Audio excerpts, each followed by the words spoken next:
Hi, everyone. Thanks for coming. It's great to be here. Today, I'm going to be talking about TDP inference in general linear models and linear modeling. I guess previous speakers have already sort of introduced you to the idea of controlling the true discovery, well, sort of providing a bound for the true discovery proportion, and that's mainly been in the setting of the one sample model and the maybe the two sample t-test or something like this. And here I'm going to show how to extend this kind of framework to a more general setting of the linear model. This is based on joint work with Bertrand and Pierre, and so yeah. Okay. So the way this structure the talk is that I'm going to introduce how you do multiple testing when in the presence of multiple contrasts, and in particular, in the concept of the linear model. Then I'm going to talk about how you do resampling in the linear model and focusing on bootstrapping, and then I'll show how these can be used to provide FTP control. So controlling the FTP or providing a bound for TDP. And then I'll present some results, including application to the HTTP and to a genetic dataset. So to begin with, we'll just talk about multiple testing. So to give us a setting, I'm going to assume that we have some sort of set of voxels, V representing the brain. And for the purpose of this talk, I'm going to define what I call a random image, just to be a function from the brain to taking some values. So this example below is an example of a random brain image. And of course, in general, in these kind of settings, we're interested in finding the areas of activation, and in particular, how the areas of activation maybe correlate with certain covariates.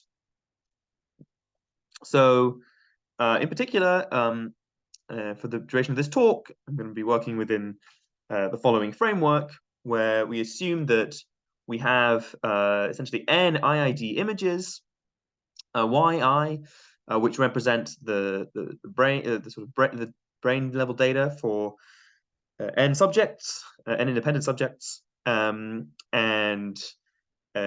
these, for instance, in fMRI, these represent the sort of the copes you get from performing a first level analysis. And at every voxel in the brain, I'm going to assume that we have a linear model, which consists of basically the stacked observations at that voxel, which we regress against some covariates x, and we have with their parameters beta, so the coefficients, and en is just going to be the noise, which is a sort of stack vector of IID noise contributions. And xn, of course, can be random, and in fact often will be random in this case, so it could be represent things like age, sex, etc. Okay, so in this setting, we're often interested in testing for multiple contrasts. So I mean, these contrasts could be just the individual parameters. So for instance, if you just take CL to be 1, 0, 0, 0, or something like this, then you'll be just testing for beta 1. If you take it to be 0, 1, 0, 0, 0, you're testing for beta 2, etc. Or you might be interested in some difference, some differences. And these can be tested using the following standard test statistic.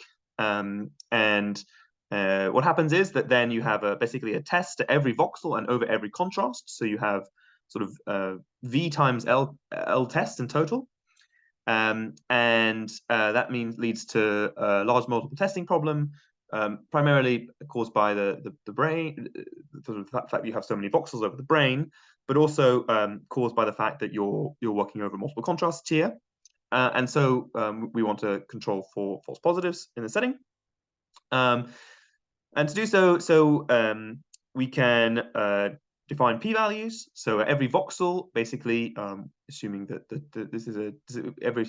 this follows a t-statistic, then we can define p-values, where this is just the CDF of the t-statistic. And I guess so. Even if the data, if the data is Gaussian, then actually these are valid. These p-values are valid in the sense that the probability is the right probability is correct for all n, and even if that's not true, and it might not be true in fMRI, the p-value is still asymptotically valid. So then I'm going to just set up the hypothesis space a little. Essentially, the hypothesis space is going to consist of all contrast voxel pairs, so LV, and I'm going to let M be the size, the number of total hypotheses.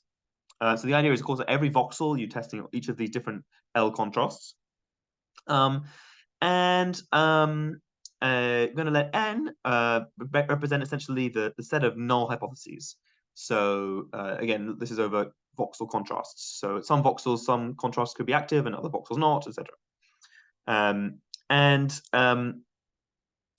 So before we get to the TDP setup, I'm going to discuss how you correct for Fowler-Wise error rate in this setting. And so in this setting, Fowler-Wise error rate, of course, is the probability that you make an error.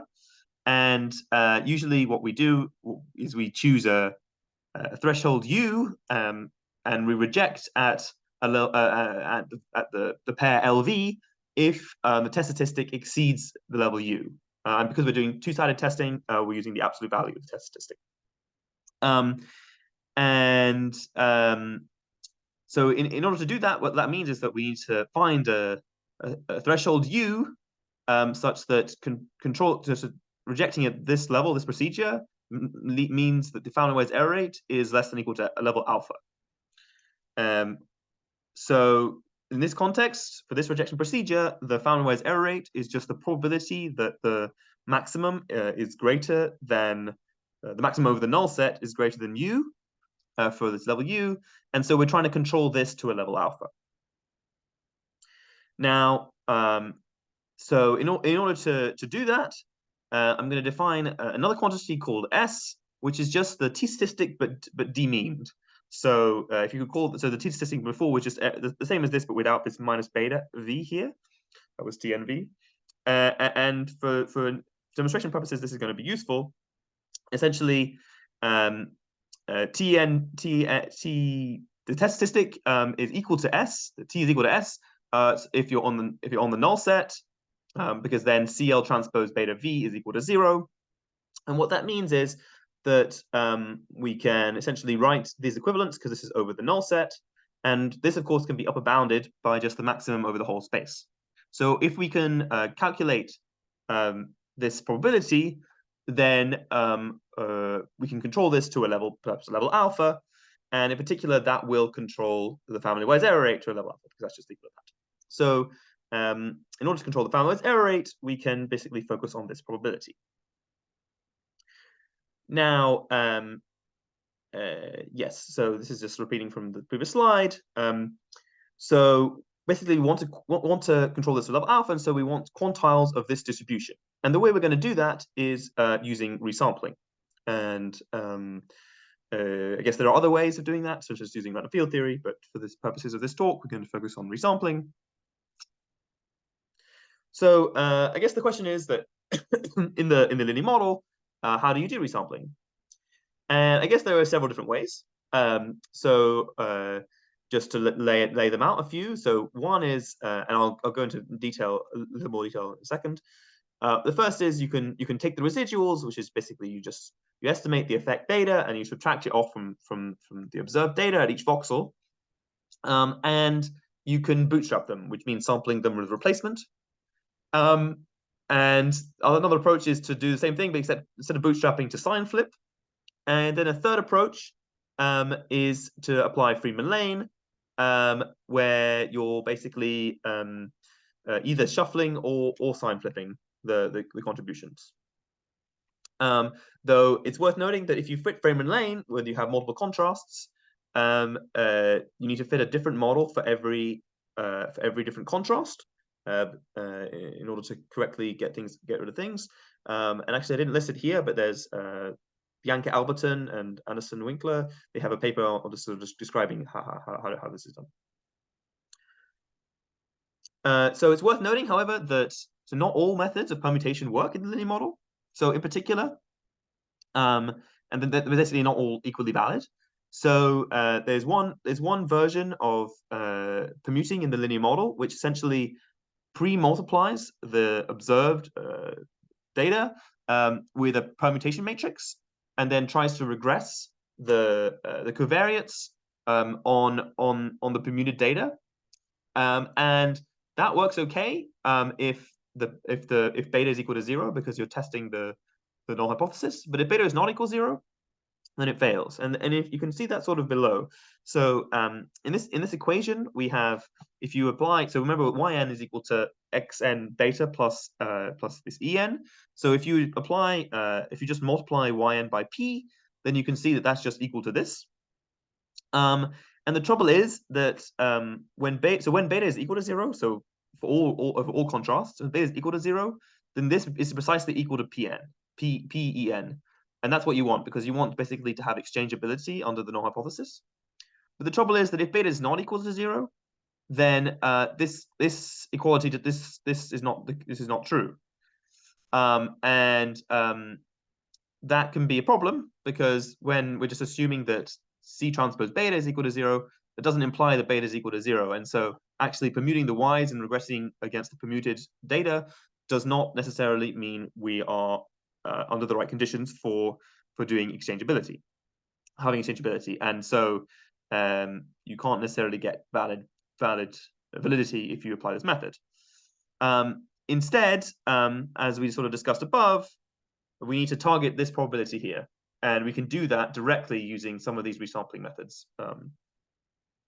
And the idea is essentially that before we do our permutation, we need to subtract off this contribution here. Now, actually, Freeman-Lane also does that. It subtracts off, instead of subtracting off xn beta hat, it subtracts off a subset of the covariates corresponding to the contrast. And so both of these do that, and that's what the differences are between them and Manley permutation. So for the rest of this talk, I'm really going to focus on bootstrapping, and I'm going to try and move that up for a second. What bootstrapping is essentially is, so once you defined your residuals, essentially you get your beta hats, and the idea is that you basically choose with replacements. So you have your you calculate your residuals, and essentially for every, this en, this is an n-dimensional, you have an n-dimensional vector at each image. So if you look at each of those vectors individually, you get this en1, so this would be the first image, and this would be the nth image of the residuals. And so the bootstrap, essentially what it does is that it resamples from these residual images with replacement. And it does this maybe n times, and basically then having done that sampling, you can fit another linear model, which is ynb, so the bootstrapped y, fitted against against the no, sorry. You once you have your residuals, you can calculate y and b, which is your bootstrap y, and then you can calculate your bootstrap beta hats from your bootstrap y's. So you basically combine them, and then that allows you to get this bootstrap beta hat, and I think we'll see in a second bootstrap test statistics as well. Yes. Let me just move that down here. So once you have your bootstrap betas, you can, and you can also use, I didn't really explain on the previous slide, but you can also use the bootstrap residuals to give you a bootstrap variance, which is this, I guess that would be sigma hat squared. So that gives you this bootstrap variance, and you can then combine these to give you a bootstrap test statistic. So if you recall from the previous slide, actually,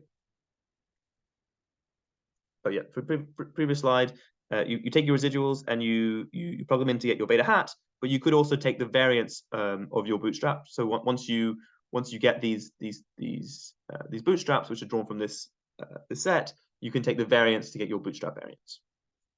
And the idea is, because basically what we want to do is we want to target the distribution of S and L of V, because that's the probability that we're trying to control. So the idea is that for large enough n, this distribution can be used to approximate distribution. And what that means is that instead of calculating this, in order to calculate this probability, we can use the bootstraps in order to estimate the probability of exceeding the maximum. And that's shown here, I guess. So in particular, for every bootstrap, we basically have this approximation. And the idea is that because we've subtracted off these individuals, because we've subtracted off the effects, it's kind of like we're under the null model. And so, in fact, this maximum is basically approximately equal to this maximum probability. And in particular, if we want to choose U, then we can use the distribution of the bootstraps in order to estimate this value. So if we want to control this to a level alpha, we can basically take the alpha quantile of this distribution, and then we can use that as our U for rejection. So if we want to reject at a level each LV, we can reject that if the test statistic is greater than a level U. So I guess that's how you do Fowler-Wise error rate control over multiple contrasts. And now I'm going to come on to how you do FTP control and TDP bounds. And it will be using the bootstrap. So just to remind you of the setting, this is our hypothesis space. This is the same as before, and we're going to let n denote the set of null hypotheses. Now, as some of the others have essentially discussed in the previous few talks, what we want to do is define this function v from our hypothesis space, which can give us a bound. So basically, the bound is as follows: that for any s in the hypothesis space, so that's a set of voxel contrasts, we can say that the number of null values within that set is less than or equal to this bound v of s. And so that means if we take a set s, and this, okay, so the probability that happens is greater than or equal to 1 minus alpha. And that means that we can take a set S in our space of a collection of hypotheses, and we can say within this set S, there are at most VS null values, and I guess conversely, there must be if you have a sort of you put an upper bound on the number of nulls in the set. Conversely, there must also be a lower bound on the number of true values, and so that allows us to provide bounds on the true proportion of true voxels in or combination of voxel contrasts in that set S. Importantly, because we have this probability, this for all within the probability, it means that this really is for all selected subsets of the hypothesis space simultaneously. And that means that you can actually choose S having seen the data. So usually, I mean, there's lots of problems often with basically, selective inference and whether you've actually seen the data or not before, because if it could bias your results or basically let you think there's something there when it's not there. But this framework really allows you to look at your data first and then decide which sets you're interested in, and then check the bound or go back to the data. And so it's a lot more robust to these problems with selection or data fishing. So in order to attain this bound, I'm going to define something called the joint error rate, which I think Alex may have discussed previously, which is essentially given a set of hypotheses, given a set R K within this hypothesis space, it's just a measure of the number of nulls within each of these sets, or the probability that the number of nulls in each set is greater than k minus 1. But the reason I'm introducing this, it seems a bit abstract, I guess, but the reason I'm introducing this is that this paper basically showed that if the joint error rate is controlled to a level alpha, then the bound, then one can construct a bound from the previous slide. So essentially, what we're trying to do is we're trying to construct this D from the previous slide, I mean, we're trying to construct it so that this property holds. And the idea is that given this, which I'll go into explain in this next slide, given that this is controlled to a level alpha, this bound, which is stated below, which is just a function of S and is RK, and so is completely computable. This bound provides this kind of this post hoc bound that we were trying to get. And in particular, it allows us, if we use this bound, it allows us to make these statements about the hypotheses and regions within the hypotheses. So, so I guess there's several things I want to clear up. One is what are the RKs, and one is what is the joint error rate. So the way that we construct, so there's many ways of choosing these. I guess essentially the idea is that basically you have a set of hypotheses, or a subset of hypotheses RK, and we use this bound basically interpolates between these hypothesis sets in order to provide upper bounds over all the hypotheses of space. So one canonical way of introducing of defining these initial RKs to choose is to use template families, and so in particular, given a set of template functions, which Alex has already discussed in the previous talk, but given these template functions, you can get these RKs from just defining the subset of hypotheses such that the p-values are less than or equal to tk lambda. So these are going to be sets parameterized by a value lambda, this is, I guess, the canonical family. And the easiest way to do this is just to use a linear template here, and use this linear family of functions in order to define your RKs, which you then use to build up your interpolation bound. Okay, so that kind of clarifies the RKs. Now, given the RKs, what is the joint error rate? Well, the joint error rate actually could be equal to something quite easy. For these particular reference families RK, we can define the joint error rate of the families to be simply the probability that this minimum of this TK inverse of here. So here Pn is the kth smallest p-value of the null p-values. So if you look at the null p-values, you take the smallest element, the kth smallest element in that set. That's the pKn. And we're just taking the inverse. So this is just the TKs are well known, so this is well defined. This is just the inverse of this p-values, and just taking the minimum over all these values. And the fact that you can show that the joint error rate is equal to this probability is very useful, because this kind of is analogous to in the family-wise error rate case, where instead in the family-wise error rate setting, we had the maximum of the test statistic t, which we were trying to control, and we're trying to find a u such that if we rejected that u, then be controlled to a level alpha. So if you want to control the joint error rate to a level alpha, instead we can control this probability to a level alpha. And basically what we're going to try and do is basically take the bootstrap distribution of this minimum and use that to choose a specific lambda such that this can be ensured to be at a level less than or equal to alpha.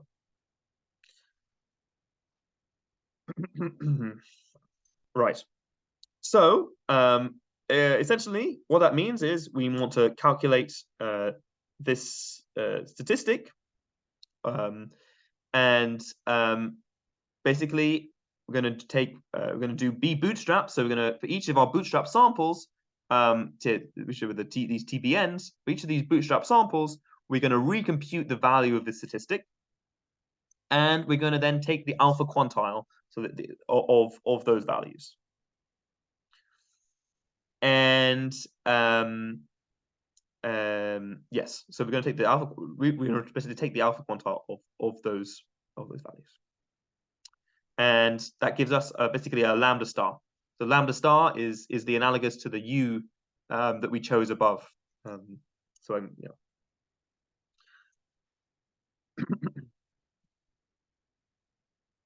Now, what that means is that because of what I said about, I guess, well, because of this equivalence between the joint error rate and this probability, we can basically write, if you ignore the limit for a second, but you can ignite for this joint error rate to simply be equal to this.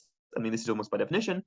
So we basically have the lambda star here, and we just plugged in the lambda star here, and because we've chosen lambda star to be, we've chosen lambda star by using the bootstrap. What that means that this probability here will converge to something that's less than or equal to alpha, and in particular, that means that the limit of the joint error rate is going to be less than or equal to alpha.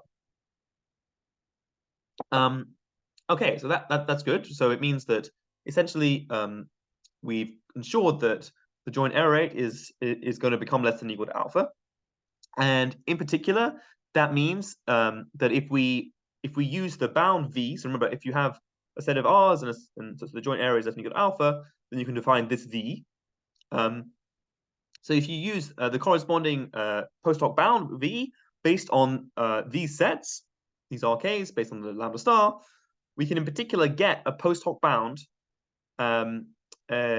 which is asymptotically valid. So I guess technically all results in when you have these linear models are going to be asymptotic. They're not going to be finite sampled, but yes, the idea is to show that as we will, but for reasonably low n, they basically hold.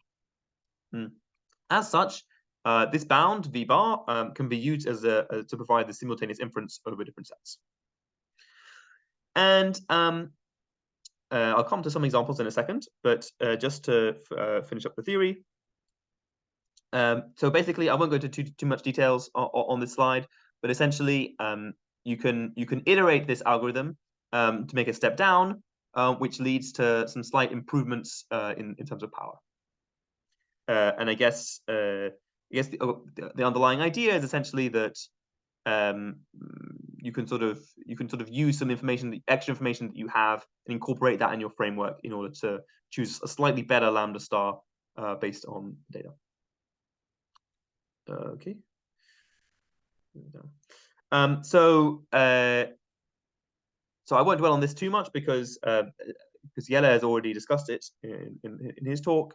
But essentially, the Symes bound can also be expressed in this joint error rate framework. In particular, it's possible to show that this joint error rate for the Symes is controlled to a level alpha, and then if positive dependence holds, then you get valid inference using that bound, and also similarly under these assumptions, you can also show that you have an equivalent joint error rate, but for ARI, and that also therefore this sort of framework allows you to show that ARI also controls this to a level alpha.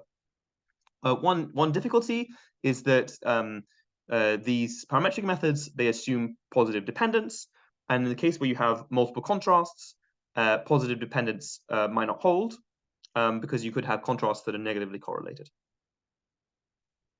Okay, so now I'm going to come to some of the results, and so first I'm going to describe some of the simulations, and so the simulation setting, essentially we have some Gaussian random fields which we smooth with a certain full width half max, and we basically are looking for the differences between the first and the second group, and between the third and the second and the third group at every point.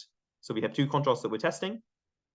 And if you look at the joint error rates, then you can see that they are they are controlled given a reasonable number of subjects.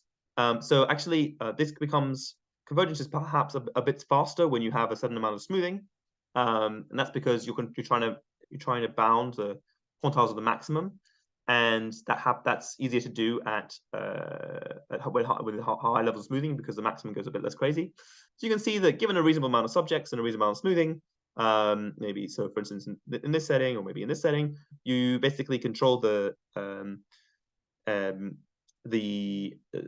joint error rate to a level alpha, and so you've already essentially reached convergence. And so I guess in blue I've shown the bootstrap methods, and in red I've shown ARI and sort of the parametric methods.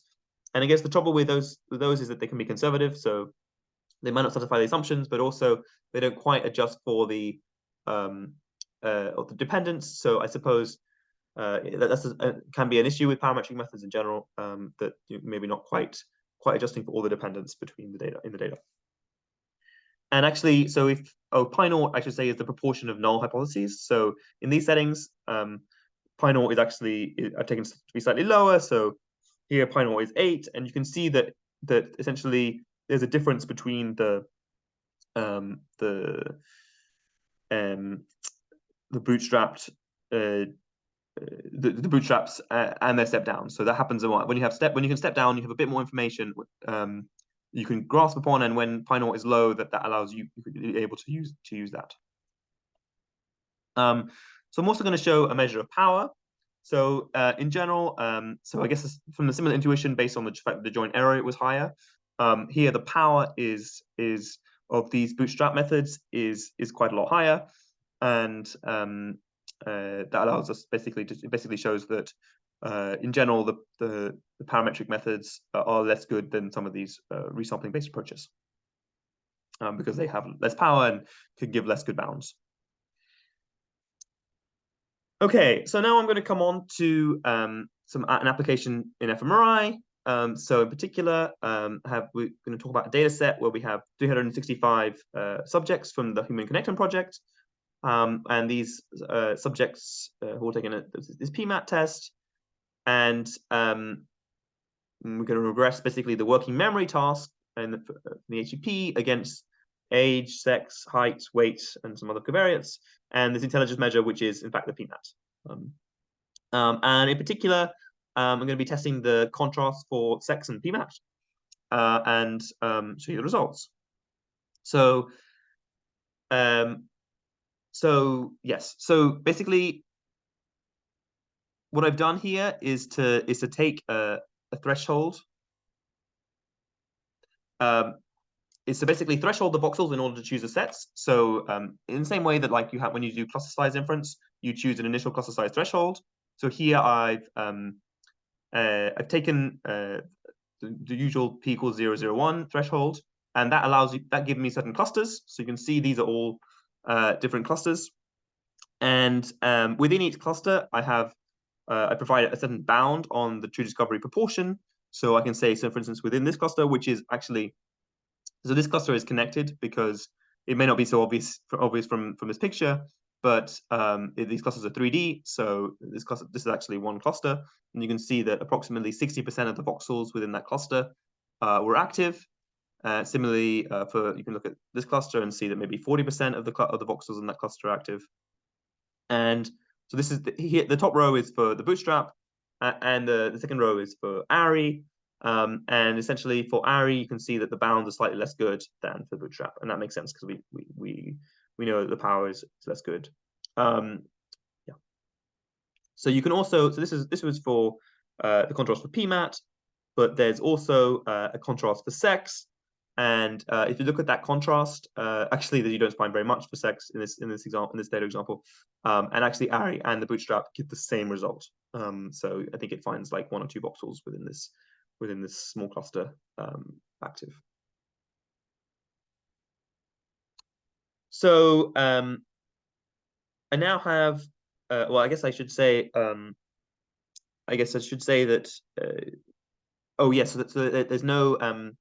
So the step down here for the bootstrap actually was equal to the same as the original bootstrap. So there seemed to be not much benefit from applying the step down, and that sort of matches matches what we saw on it. So if you remember from this slide here, I guess in the setting that pi naught is high, so you don't have very many null hypotheses. There's not much difference between the step down and the actual bootstrap. And so, for fMRI, we're probably looking at a setting where we have, less than 5% of the brain is active, maybe, I'm not sure. And so we wouldn't really expect to see much of a difference based on the step down procedure. So I have another example, which is basically from some genetics data and subjects with COPD. And basically at each gene, you fit a linear model of the gene expression against some covariates. In particular, looking at lung function as the covariate of interest. And so if you consider the contrast for lung function, then you can run a linear model, you can do the bootstrap and find all the p-values, and you can look at any subset you like of these p-values. And essentially what you can see is that so these maybe I should explain. So I'm going to move this up again. So on the y-axis, I fitted the minus log p-value, and on the x-axis, I fitted the effect size. And I've chosen two windows, essentially marked in red, and within each of those windows, provided the bounds within those windows of. So these genes with a reasonably high effect size and a low p-value, and you're able to provide essentially bounds on true proportion of voxels in that and the false discovery proportion, and similarly for the other window. And of course, you can also I've chosen here to sort of a bit arbitrarily at minus 0.5, but because these methods are selective, you can actually vary these windows to basically to be wherever you like. So these numbers will change as you vary these windows, and everything is completely legit. And of course, you can also do it just for the combination of these two windows, which give these results here. So it basically allows you to have a lot of flexibility. So you could also do this. I mean, this is genetics data, but you could make a volcano plot with p-values arising from neuroimaging data, and you'd see something similar.